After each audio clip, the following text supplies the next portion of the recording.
My name is Angelica. I'm 30 years old, and I still remember the way the camera flash burned into my eyes that afternoon as I stood beside my sister in her wedding photos, trying to hold a smile on a face that felt hollow. My abdomen throbbed with a slow, deep ache, the kind of pain that's too familiar to cry about anymore. Underneath the blush and highlighter, my skin was pale, my body exhausted. And behind every smile I forced that day was a scream I'd been trained to silence. I had no business being there. Not in those shoes. Not in that dress. Not under the unforgiving sun with a fake bouquet in my hand and a hospital band still marking my wrist. I hadn't had surgery. That's the point. I should have. I was supposed to. It was scheduled, approved, necessary.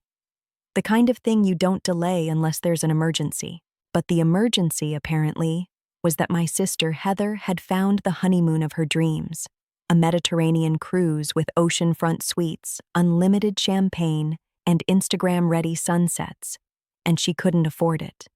So my parents made a choice. They told me, gently at first, that the funds they had promised to help cover my out-of-pocket costs would need to be redirected.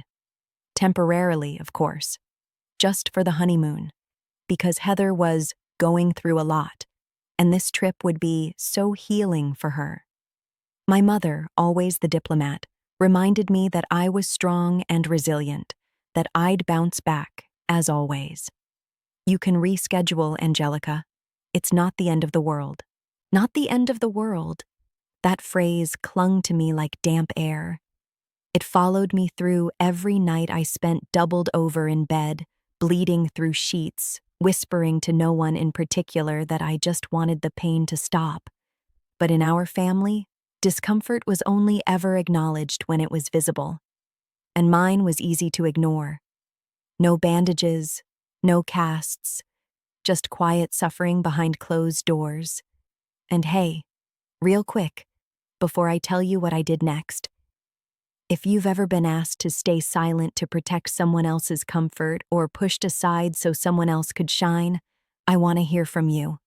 I read every single comment, and if you take a second to like this video, leave a comment with where you're watching from and subscribe to this channel, I swear, something good is going to find you soon. You deserve that. Now back to the wedding day. I showed up. Of course I did. I always do. That's the role I've played since I was old enough to understand what "don't make a scene" really means. I didn't speak up. I didn't protest. I didn't even ask for a chair when the ceremony ran long and my knees threatened to give out. I stood, smiling on command, while Heather glowed in her designer gown. I locked my jaw when people complimented the perfect family picture we made. I bit my cheek hard enough to taste blood when my mother leaned in to say, "Thank you for doing this. It means the world to your sister." Does it? Does the world ever ask what means something to me? That's the thing about roles. You play them long enough, people stop seeing you. They only see what they expect you to be. The strong one, the selfless one, the one who doesn't need as much. But pain doesn't care about your reputation. It doesn't skip you because you've been reliable. It finds you slowly and persistently until one day your body becomes a place you no longer recognize. I don't remember what excuse I gave to leave the reception early. Maybe I said I had work. Maybe I blamed a headache. The truth is, I went home and lay in the dark, curled up with a heating pad, trying to remind myself that I still mattered, that my pain was real, even if no one else treated it that way. It wasn't the first time I was asked to disappear for someone else's joy, but it was the last time I would do it quietly, because something changed that day, and not just in my body, which was already begging for relief. Something shifted in the way I saw them, my parents, my sister, myself. I started asking questions I hadn't allowed myself to ask before. Hard questions, dangerous ones. And the answers? They led to something none of them saw coming. This wasn't just a canceled surgery, it was the beginning of a reckoning. I wasn't always the strong one. I became her. It started slowly, in moments too small to notice at first. A toy I gave up without complaint. A scraped knee I didn't cry about. A birthday wish I quietly adjusted when it became clear we couldn't afford both my party and Heather's recital costume. Little by little, I learned that being low maintenance earned me love, or at least peace. And peace was enough, especially in a house where silence was rewarded and emotional needs were negotiated like debts. I don't blame Heather, not entirely. She was just a child like me. But where I learned to shrink, she was encouraged to expand.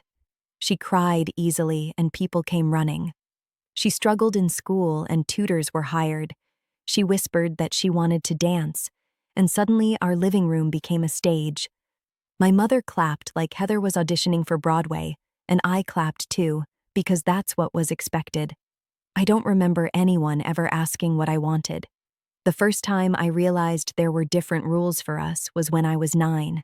Heather had broken a vase while chasing our dog around the house. I watched it happen. I knew it wasn't mine. But when our parents came home and saw the mess, Heather was already crying. Before I could open my mouth, my mother turned to me with narrowed eyes and said, "You should have stopped her." I said nothing.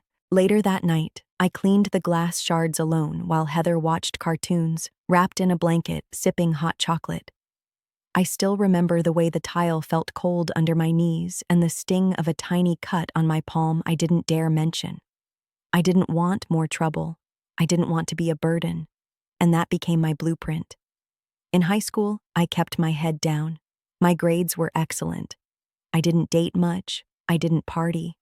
I took part-time jobs to save for college because I knew asking for money would be met with sighs and tension. Heather got a car for her 16th birthday. I got a lecture about responsibility and a bus pass. She was praised for being bubbly and sensitive. I was told I was mature for my age. It sounded like a compliment until I realized it meant I'd stopped being seen as someone who needed anything.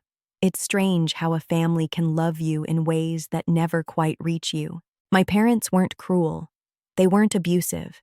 They were just selective with their empathy. They comforted loud pain. They responded to visible wounds. Heather's tears were compelling. Mine were inconvenient.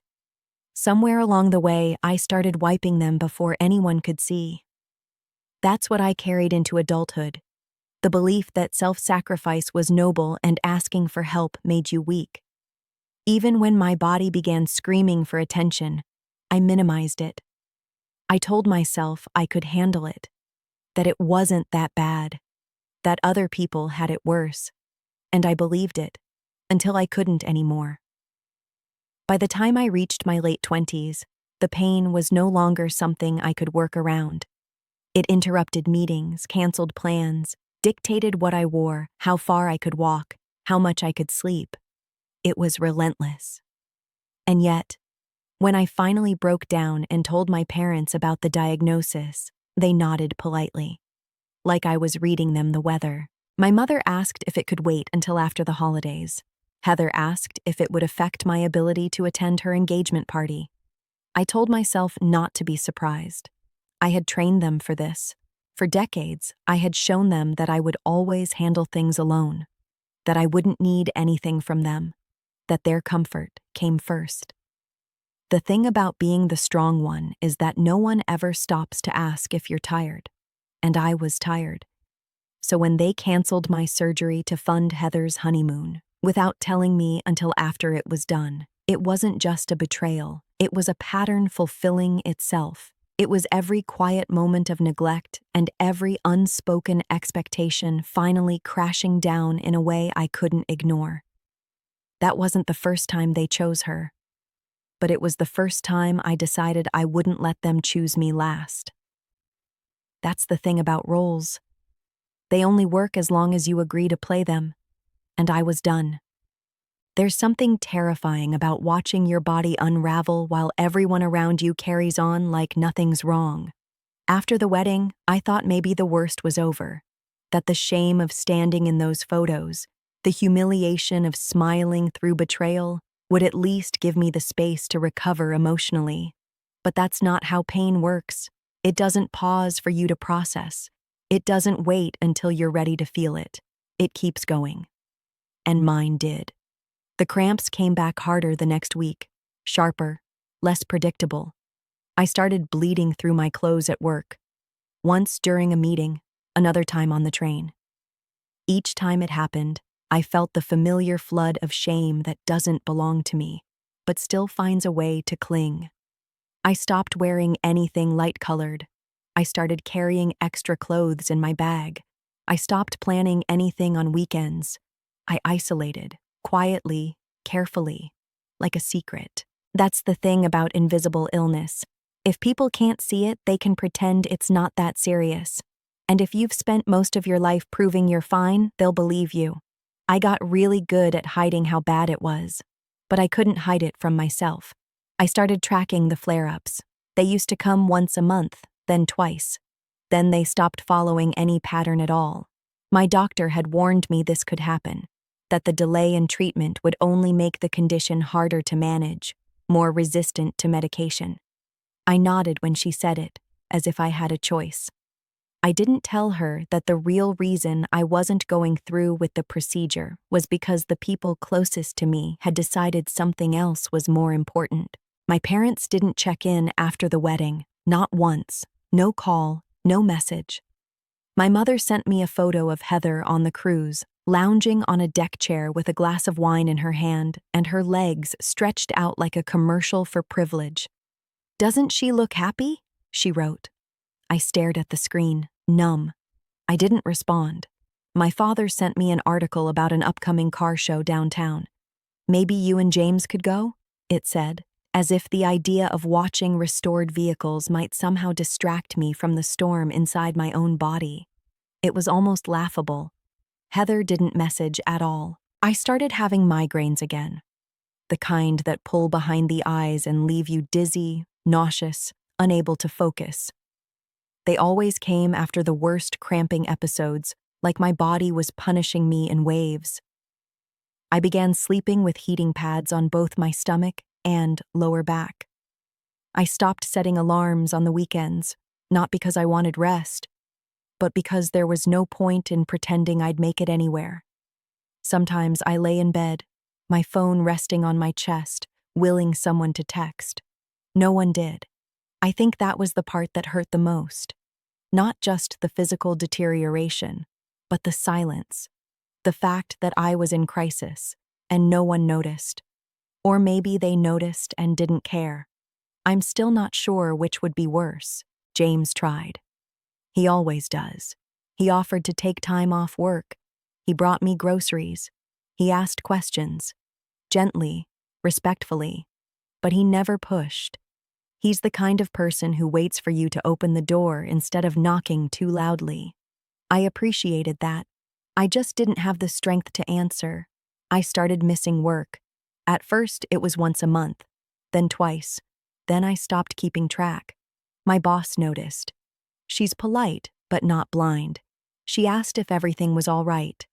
I lied, told her it was just a virus, then just fatigue, then just something I was managing. It was always just something. Just. As if putting that word in front of it made it smaller, less real. But it wasn't small. It was consuming me. And still, somehow, I kept thinking maybe my parents would call. Maybe Heather would check in. Maybe someone would remember that I was the one who gave something up so she could get a trip, a tan, and 1,000 likes on her vacation photos. But the phone stayed quiet. And so did I. Because after a lifetime of silence, breaking it felt dangerous. But what I didn't know, not yet, was that something was building in me. Not just pain, not just resentment. Something bigger. Something I hadn't allowed myself to feel in years. Anger. Not loud, reckless rage, but focused, grounded, righteous anger, the kind that doesn't ask permission. And that's where everything started to change. It happened on a Thursday. I remember because I had an important client call that morning and thought I could power through. I told myself the pain wasn't that bad, that it would pass if I just breathed through it like I always did. I even put on lipstick, thinking it might fool my reflection into looking capable again. But halfway through the call, I lost vision in one eye. A flashing, blinding tunnel opened in the corner of my sight, and then the nausea hit.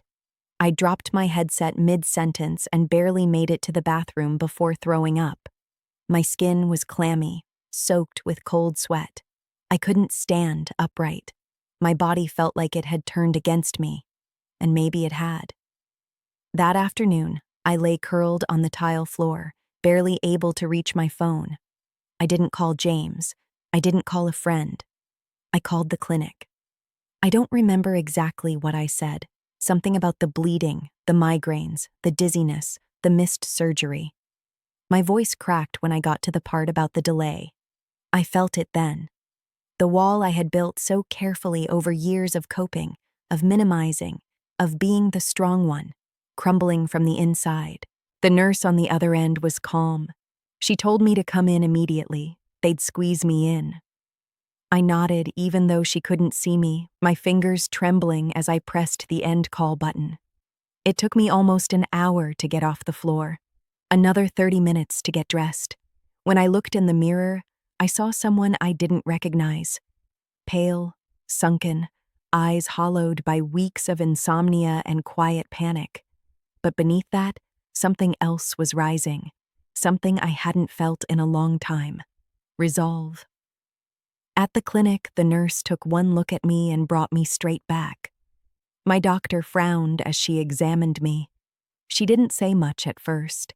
She just moved with the efficient, slightly urgent grace of someone who knows things are worse than they appear. After the exam, she sat down across from me and folded her hands. Her tone was gentle but firm. "You shouldn't have waited this long." I nodded. I knew that. She didn't ask why I had waited. I think she could see that the answer would take too long to explain. Instead, she told me the surgery would need to happen soon. Not elective anymore, but urgent. We scheduled it for the following week. I was lucky, she said. But even so, there was no guarantee the damage wouldn't leave lasting effects. I walked out of the clinic with a new appointment on paper and an old truth echoing in my chest. No one was going to save me, but me. On the train ride home, I sat in the corner seat and let myself cry for the first time in weeks. Not sobbing, not loud, just steady, quiet tears that fell without shame. I wasn't crying because I was afraid.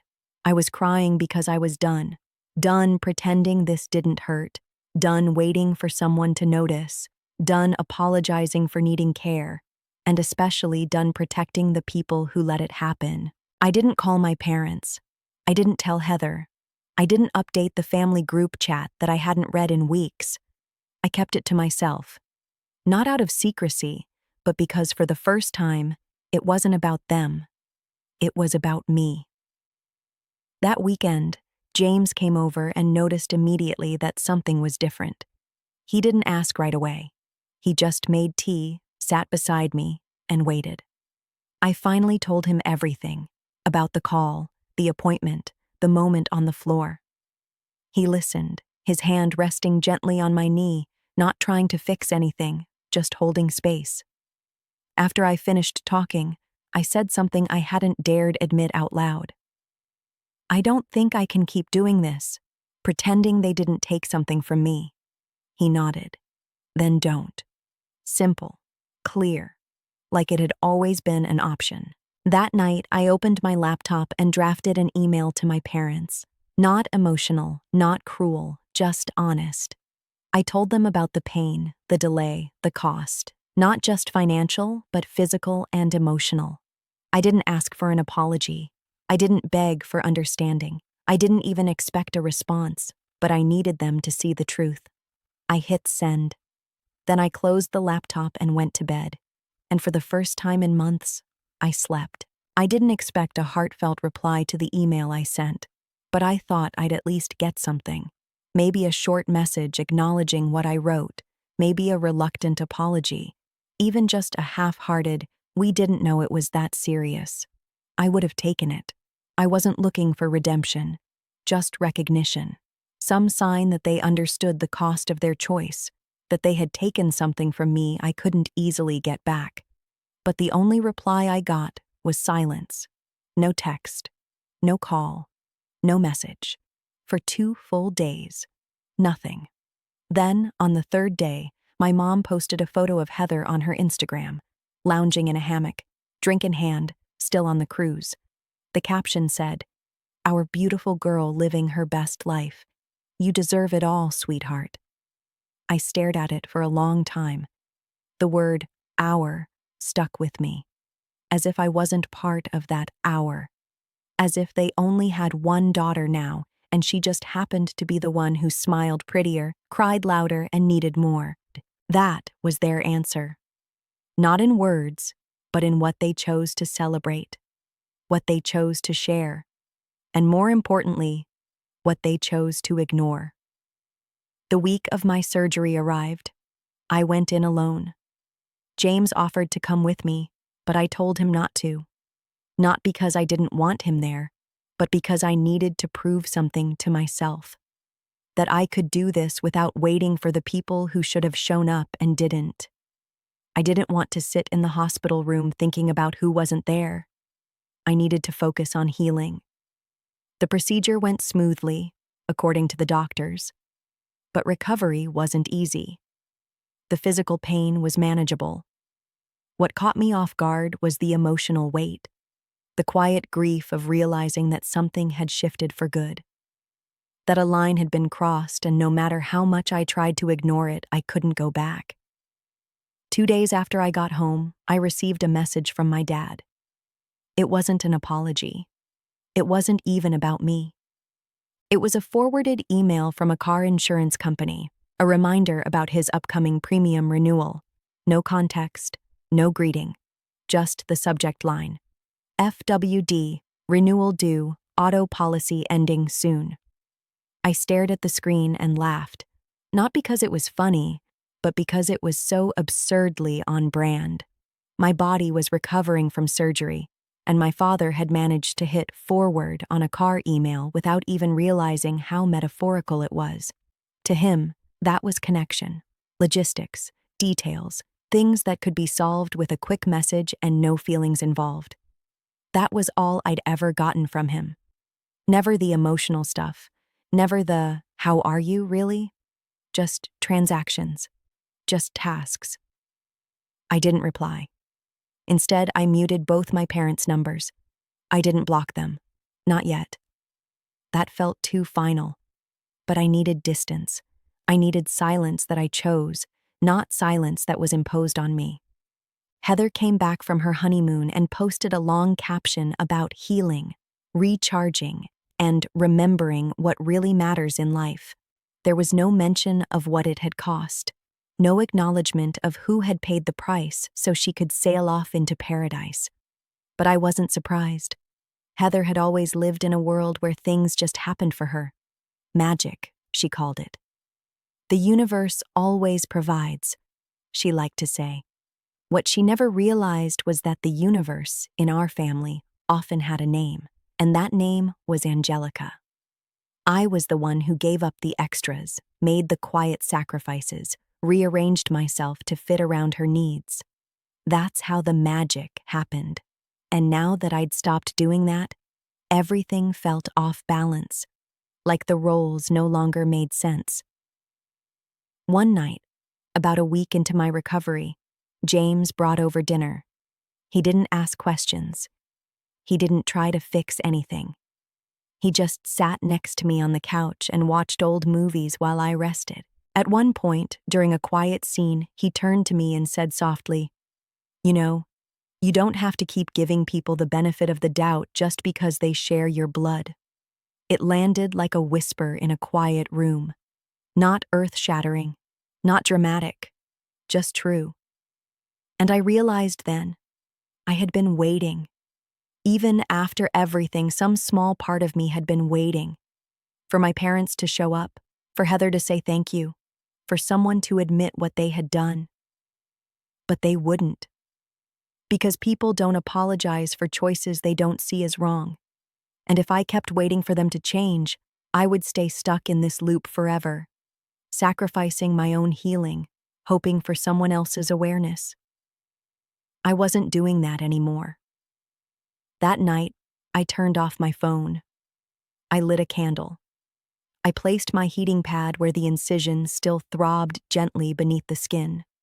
And for the first time in years, I allowed myself to stop performing. No explanations, no forgiveness, just rest. And in that stillness, I started to feel something I hadn't in a long time. Freedom. The first time I opened the folder marked medical expenses, I hesitated. It had been sitting on my desk for weeks, an envelope filled with printouts, receipts, and insurance statements I hadn't been ready to face. But now, with the swelling finally down and the incision healing, I felt something in me shift. Not anger this time, not grief, just clarity. So I sat down, opened it, and started counting. The number wasn't shocking. It was just heavy, like holding a brick in your lap and pretending it doesn't press down. Between what insurance didn't cover, the hospital stay, follow-ups, and medication, I was out several $1,000s. And that didn't include the time I had taken off work or the freelance contracts I'd turned down because I couldn't sit upright long enough to focus. It was all written in cold numbers, unpaid balances, payment plans, interest rates. But to me, every line on those pages told a story. A sacrifice I made, a moment I endured, a decision they didn't have to live with. I didn't send it to my parents, not because I was protecting them, but because I already knew it wouldn't change anything.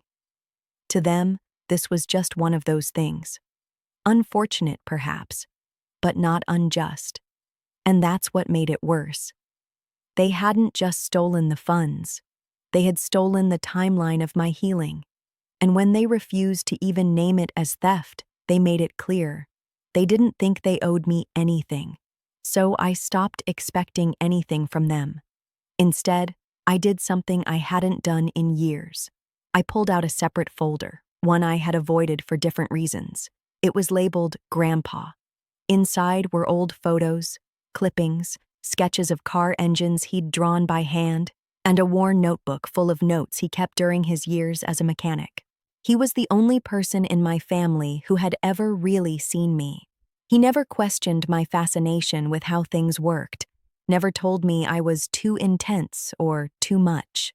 He taught me to listen to the sound of an engine like it was a language, to find beauty in design, purpose in precision. And it hit me then. I had spent so much time trying to get the wrong people to respect my boundaries, when the only person whose approval I ever truly valued had already given it to me. Without conditions, without hesitation. He had been gone for almost a decade, but sitting there with his notebook in my hands, I felt more connected to him than I had to anyone in my family since. So I started making a list.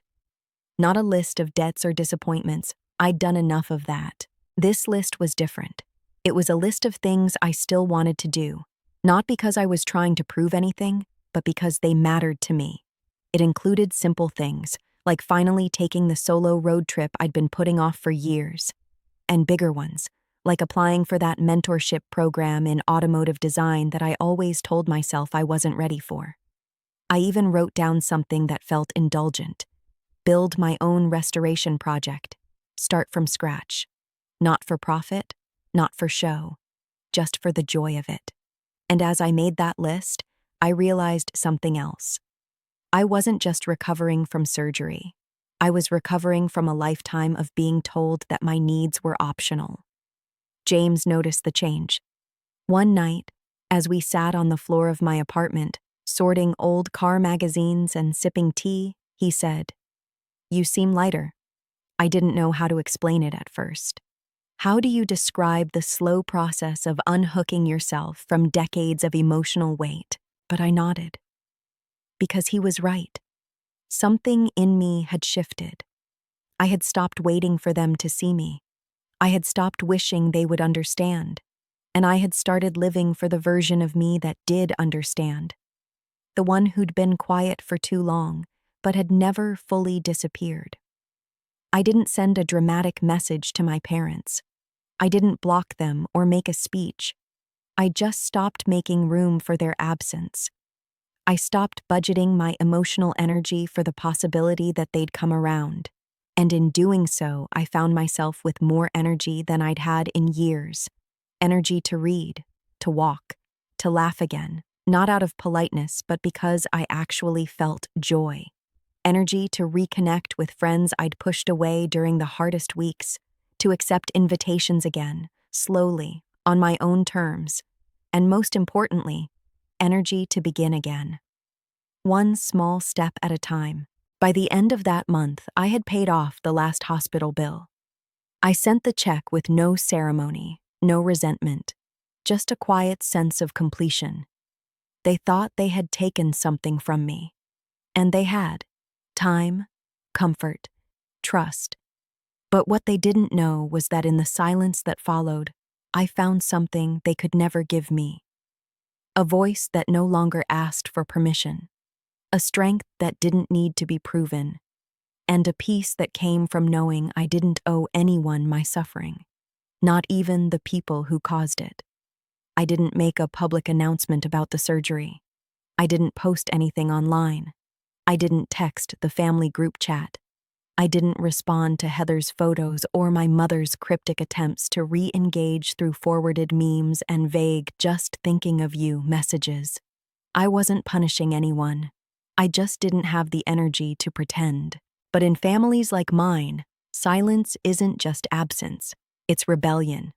When you stop performing the role they wrote for you, even quietly, they notice. And when you stop responding to guilt the way they expect, they escalate. It started with a message from my Aunt Sylvia. I hadn't heard from her in over a year, not since Heather's engagement party, when she'd told me I looked tired, but in a graceful way.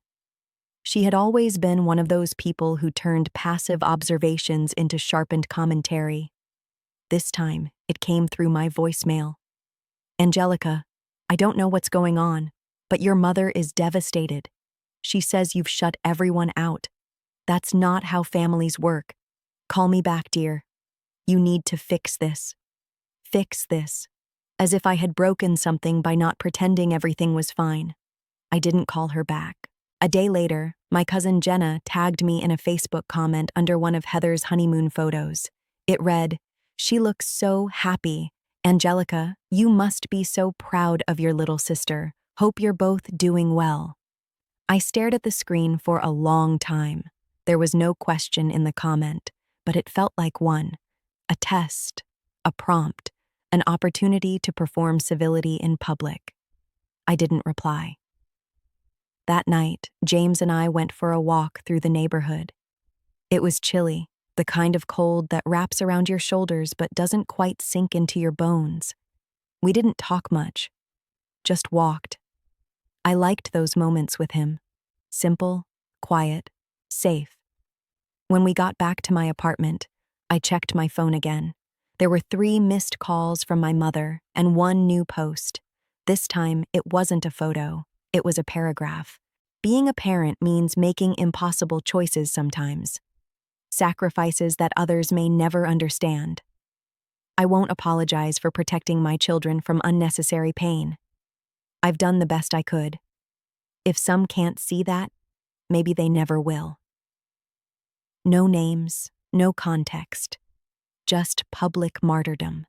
And I realized something in that moment. Something I think I'd always known but never admitted.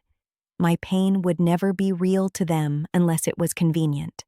As long as it could be minimized, dismissed, or reframed as a personal flaw, it would be. I would always be too sensitive, too dramatic, or too unforgiving for simply wanting to be treated with the same care they gave to Heather without question. It wasn't that they didn't know they had hurt me. It was that acknowledging it would require them to admit who they really were. Not the family they posted online, but the one that chose comfort over accountability every time. And I think that terrified them. The next day, Heather texted me directly for the first time since the wedding. Are you seriously going to let Mom spiral like this? You're making her sick with worry. Just talk to her. I didn't reply to her either. Instead, I turned off notifications, deleted the family group chat, and made a new rule for myself. I don't engage with people who only reach out when they feel uncomfortable, not when I'm in pain. It felt cold at first, harsh, but it was the first time I'd ever drawn a line with them that wasn't coated in apology or softened with guilt. And then something surprising happened. The silence, my silence, started to feel like power, not in a petty way, not in revenge, but in truth. Because for the first time, my refusal to participate in their version of the story forced them to sit with their own. They could spin it however they wanted. They could post, they could guilt, they could cry to the extended family. But they couldn't force me to keep pretending, and I think that scared them more than anything. James noticed the shift too. One night, as we sat side by side watching the city lights blink through the window, he said, "You're not quieter. You're just finally being heard on your own terms." It was exactly that. I wasn't disappearing. I wasn't shutting down. I was stepping back from a stage I never auditioned for. And in doing so, I realized something no one in my family had ever taught me. That peace doesn't always come through resolution. Sometimes it comes through distance, through letting go of the need to be understood, and letting yourself be whole anyway. I used to believe that most betrayals happened in private, that they lived in whispers, in quiet family rooms, in the places where no one was watching. But I was wrong. Some betrayals don't just break you in silence. They break you publicly, and then expect you to smile through the debris. The worst part is that everyone watching pretends not to see it. After the tension with my parents became more visible, after I stopped responding to Heather's messages and let my mother's vague social media posts hang unanswered, things started shifting outside of my immediate family. People who had once been friendly became careful, hesitant, like they didn't want to choose sides, but already had. I noticed it first at the grocery store. A neighbor I'd known for years smiled when she saw me down the aisle, then almost instantly looked away and turned into the next row. Another woman from my building, someone who used to chat with me at the mailbox, suddenly became silent, offering only a tight nod. It was subtle, but unmistakable. Word had gotten around. Not the truth, of course, but their version of it, the sanitized one. The version where I was being ungrateful, where I was overreacting to a simple misunderstanding. The version where I was punishing my family for trying to help. I didn't need to hear the conversations.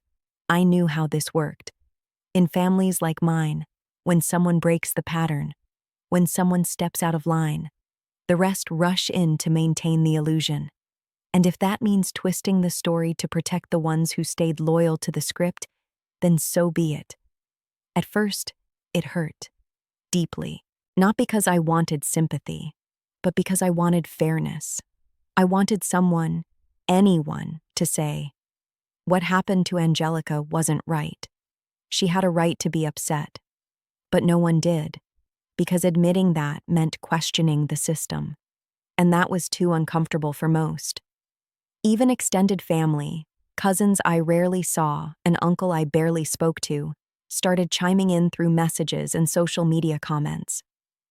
Family's all we've got. Life's too short to hold grudges. You're stronger than this, Angelica. Just move on. Move on. As if that phrase was a healing salve. As if I was the one who refused peace.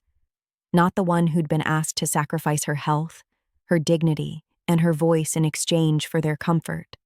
But what none of them understood was that I had moved on. They just didn't like the direction I chose. I wasn't yelling. I wasn't posting call-outs. I wasn't seeking revenge. I was simply not participating. And that to them was the real offense. Because for people who depend on your silence, your absence is louder than any scream. At work, I kept things professional. My boss knew I'd had surgery, but not the circumstances. A few close colleagues asked how I was doing, and I gave the simplest version of the truth. It's been a rough year. I'm healing. Most people didn't press further, and I was grateful for that. But there was one conversation I wasn't expecting. It came from Alicia, a woman I'd met months earlier through a mentorship program. She worked in nonprofit law, and we'd kept in touch casually. When she reached out asking if I'd be willing to speak to a small group of women she was mentoring, young professionals navigating toxic family dynamics, I hesitated. I told her I didn't think I had anything to offer. She disagreed, so I said yes. The night of the meeting, I was nervous. I wasn't sure how to talk about everything without sounding bitter. But when I arrived, I was surprised by the warmth in the room. These weren't people looking for gossip. They were looking for truth. And when I told them my story, not the polished version, but the real one, something shifted again. They didn't look shocked. They nodded.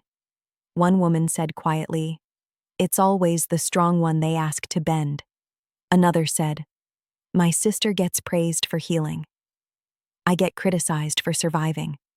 And I felt something settle inside me. Not justice, not closure, but community. A kind of validation I hadn't even realized I needed. After that night, I started saying yes more often. Not to everyone, but to the right people. I said yes to myself too, in small ways. I signed up for an automotive design workshop. I reconnected with a friend I'd been avoiding. I took that road trip, finally, not far, just up the coast. But it was mine. And when I returned, something unexpected happened. My father showed up at my apartment. He didn't text. He didn't call. He just knocked. I almost didn't answer, but curiosity got the better of me. I opened the door and saw him standing there, looking smaller than I remembered. He held a paper bag in his hand, homemade soup, probably my mother's idea. He didn't ask to come in. He just said, "I wanted to see how you're doing." I didn't respond right away. I watched him shift uncomfortably, like a man who was only now realizing the impact of a silence he helped create. "I'm healing," I said, "and I'm learning where my limits are." He nodded slowly. "We didn't mean to hurt you." I didn't say, "But you did." He already knew. "I think it's time you and your mother talk," he added, but I shook my head. "I'm not ready, and I'm not rushing just because everyone else is uncomfortable with the space I needed to create." He looked at me then, not as a daughter he could manage, but as someone he didn't fully recognize, maybe even respect. "I'll let her know," he said. I closed the door softly behind him, not angry, just steady. Because here's the truth. Setting boundaries doesn't mean cutting people off. It means deciding who gets access to your peace, and on what terms. And I wasn't going to apologize for protecting mine. Not now. Not ever. I spent years perfecting silence, subduing my needs, swallowing my pain, and reminding myself that asking for help was a luxury someone like me couldn't afford. But healing doesn't begin with silence. It begins when you reclaim your voice. In the weeks after the family fallout, I found myself yearning not just for peace, but for expression. I needed to untangle the knot of grief, guilt, and betrayal residing in my chest. So I began to write.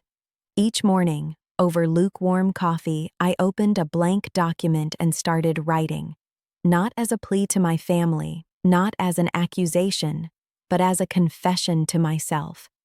I didn't title it "Dear Mom" or "From Angelica." I just wrote, forgetting myself in the words, letting them trace the path of my pain, my memories, my realization. I wrote about the hospital lights, the ache that rules your bones, the color draining from my face during the wedding photos, Heather's distant glance. I wrote about growing up taught that my discomfort was a burden when hers was urgent. I confronted the family dynamic with no theatrics, just honesty. I didn't share those pages. That wasn't the point. I needed clarity, not approval. Those words became a mirror and a compass. They showed me where I stood and where I could go. One morning, I realized those entries weren't just about the past. They were about the road ahead, about what I wanted to build next. A weekend retreat, a restoration project for myself, not for them. A mentorship I never allowed myself to pursue. Boundaries. One family dinner per month, only when I felt safe. Contact with Heather only if respect was mutual. I began therapy, admitting truths I'd hidden even from myself. That setting boundaries doesn't mean shutting people out. It means letting people in on your terms without sacrificing your worth. That my family had taught me to minimize, but I didn't have to vanish for someone to shine. A breakthrough came the day Heather texted, a brief message. But I didn't lash out. I replied, "Maybe I'll be back when I'm whole again." Not spiteful, just clear. That took strength. Slowly, I felt lighter. Laughter found space to breathe again. I reconnected with friends. I accepted invitations without feeling anxious. I took other small steps, reapplying for that automotive design mentorship, signing up for a road trip, spending weekends restoring my grandfather's old toolbox just for me. One evening, I joined a virtual storytelling circle about family healing. When I read a brief version of my experience, it wasn't polished, but it was honest. Another woman messaged me afterward. "Thank you." I felt seen. Suddenly, I wasn't alone. My words connected me to others who'd also learned to reclaim themselves. One of the hardest moments came when I revisited my grandfather's empty workshop. The "for sale" sign was still there. In the garage, I saw the bench where he used to work, the faded engine sketches, the touchstones of the man who first showed me I mattered. I whispered, "I carry your belief in me." I didn't know if I'd buy the place, but I realized I had the choice, a freedom I'd never allowed myself to use. Therapy helped me see that stepping away from toxic ties, it's not cowardice or betrayal, it's survival. Not a punishment, but self-preservation. I wasn't done healing, but I was finally living. Because healing isn't a destination. It's learning to trust your voice again, to say no without apology, to rest when your body demands it, and to build relationships grounded in mutual respect. By reclaiming my voice, I didn't ruin anything. I rebuilt myself. I found strength not in shouting, but in choosing what to hold on to and what to release. And for the first time, I wasn't just surviving, I was truly alive. Healing didn't come all at once. It wasn't loud or dramatic. It came in moments, tiny, almost imperceptible shifts. Like waking up one day and realizing I didn't flinch when my phone lit up with a message from my mother. Or driving past a bridal shop without my stomach turning. Or laughing, really laughing, without guilt weighing it down. I didn't get my surgery on the date originally scheduled. That date came and went while Heather posted photos of Italian villas and champagne sunsets. My pain didn't wait. It stayed with me. Some days worse than others. Some days I cursed the delay, the manipulation, the betrayal. But eventually, a new date came. And this time, it wasn't stolen from me. The day I walked into the hospital again, I was not the same woman who had stood there months before. This time, I walked in on my terms, with a partner who supported me, with savings I protected fiercely, and with no expectations from anyone. No one demanding I smile. No one asking me to play small. No one minimizing my pain. Recovery was brutal. Healing always is. But for the first time, I allowed myself to rest. I let myself be cared for. I stopped feeling guilty for needing help. James cooked. Friends brought flowers. I watched the sun move through my window, sometimes without checking my phone all day. And in those slow, quiet days, I found peace I'd never known. I didn't invite my family to the hospital. I didn't feel the need to explain anymore. When I was strong enough, I reached out, not because I owed it to them, but because I owed it to myself to close the chapter with clarity. I asked to meet at a park halfway between our homes, neutral ground, no expectations, just space for truth. They came. They looked older. We all did. Pain carves lines that no cream or filter can hide. My mother's hands trembled slightly as she handed me a folder. Inside was the final proof of restitution. Loans repaid, agreements honored. More importantly, a note. Short. Simple. We were wrong. We are trying. We hope someday you'll let us try again. With honesty. That was enough for now. I didn't promise anything. I didn't rush to rebuild what had been broken for years. But I listened. That alone was a step forward. Heather didn't come. She sent a message 2 weeks later. I'm not ready to face you, but I'm in therapy now. You were right. That one sentence meant more than any apology could. It meant maybe, just maybe, the cycle might end with us. Since then, I've built a life that reflects who I am, not who I was forced to be. I bought a new car, not a replacement, but a celebration. A different model, still classic, still powerful, this time entirely mine. I park it in my garage, not my parents'. I detail it myself.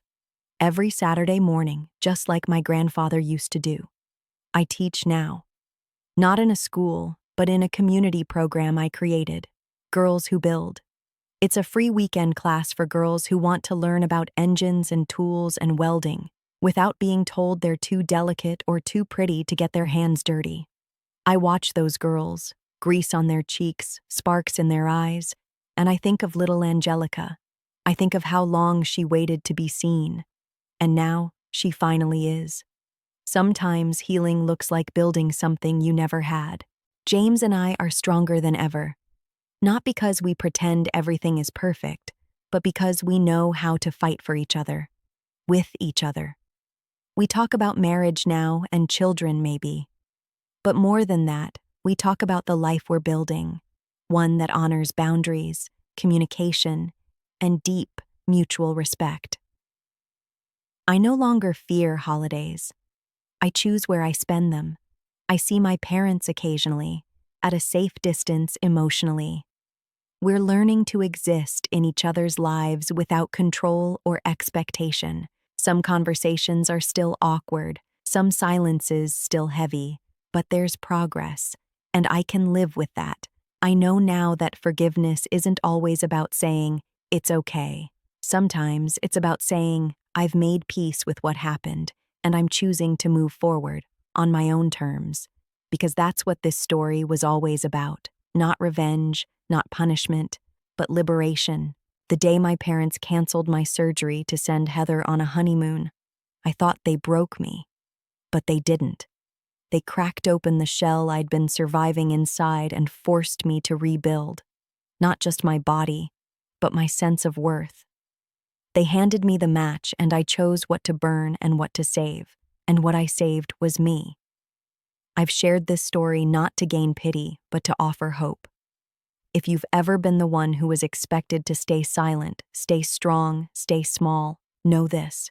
You have every right to change the story. You don't have to play a role just because it's the one they wrote for you. You can write your own. And you don't owe anyone your peace just because you share their blood. Family can be love, yes. But love without respect is not love at all. And silence is not peace. It's just the absence of permission. So if you're reading this and it resonates, I want to hear from you. I read every comment. Tell me your story. Let's break the silence together. And hey, maybe sharing will bring you what it brought me. A second chance at becoming exactly who you were always meant to be. If this story resonated with you, leave a comment below. I read every single one. Your voice matters, and you never know who needs to hear your truth. Subscribe to this channel right now, and I swear you'll have good luck in your life. It's not magic, it's energy. And around here, we speak truth, strength, and second chances. You deserve to be heard. You deserve respect. And most of all, you deserve peace. With love and courage, Angelica.